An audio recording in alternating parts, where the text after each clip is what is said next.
Bonjour, alors quoi de neuf aujourd'hui dans les 12 coups de midi? Eh bien, le Normand, toujours maître de midi. Au coup d'envoi, comme d'habitude, une question simple qui était trop longue à lire, donc je ne la lis pas. Vous aviez donc la jolie, la même très très très mignonne Clémence qui a eu une question intéressante.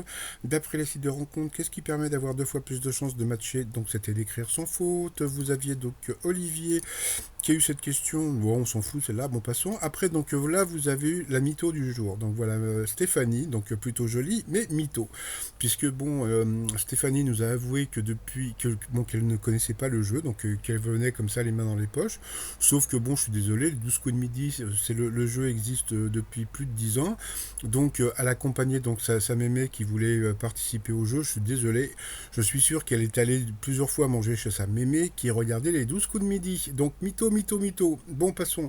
Allez, sa première question. Qu'est-ce que Michael Jackson a offert à Lady Diana? Donc, on s'en fout, mais c'était deux vestes. Ensuite, pour avoir une belle peau, ça c'était intéressant pour les filles.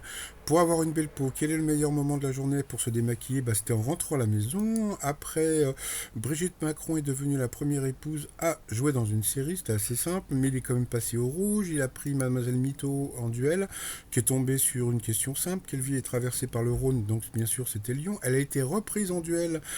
Que sont le néon, le krypton ou l'azote? Bien sûr, c'était un gaz. Après, bon, Jean-Luc Reichmann a encore fait la promo de Nuit d'ivresse. Donc, comme on peut voir Matt sur Twitter qui dit ça devient relou la promo pour Nuit d'ivresse.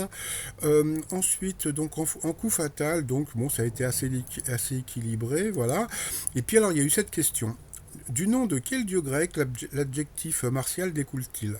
Bon, donc, alors, on va dire que c'est Mars, sauf que comme le dit Fabien Faure sur Twitter, dans les 12 coups de midi sur TF1, la question de quel dieu grec le mot martial vient-il? La réponse est bien sûr Mars.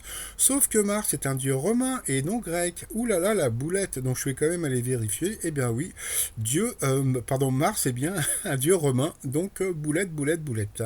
Alors ensuite, bon voilà, donc Mademoiselle Mito elle a été éliminée. Après, donc le Normand a fait un coup de maître à 10 000 euros. Dans l'étoile mystérieuse, comme on peut voir sur la droite, il y a un nouvel élément qui ressort. Mais quand vous regardez donc la photo qui m'avait envoyé Popol, donc on voit bien que, comment dire, que la photo que j'ai mise correspond vraiment à ce qui va arriver. Et le truc assez rigolo, c'est qu'il paraît que les gens de Facebook sont venus me piquer la photo. Donc, eh bien, on peut dire que les gens sur Facebook, ce sont des chèvres. Ah ah ah ah ah. Donc voilà donc comment dire la photo. Donc c'est toujours donc Chuck Norris qui sera trouvé, je vous ai dit, vers le 12 mai. Et puis comme il y a l'éléphant dans l'étoile mystérieuse, alors le t-shirt de la journée, si vous voyez ce que c'est, allez, on va la chanter ensemble. Un éléphant qui se balançait sur une toile d'araignée, ohé ohé, trouva ce jeu fort intéressant.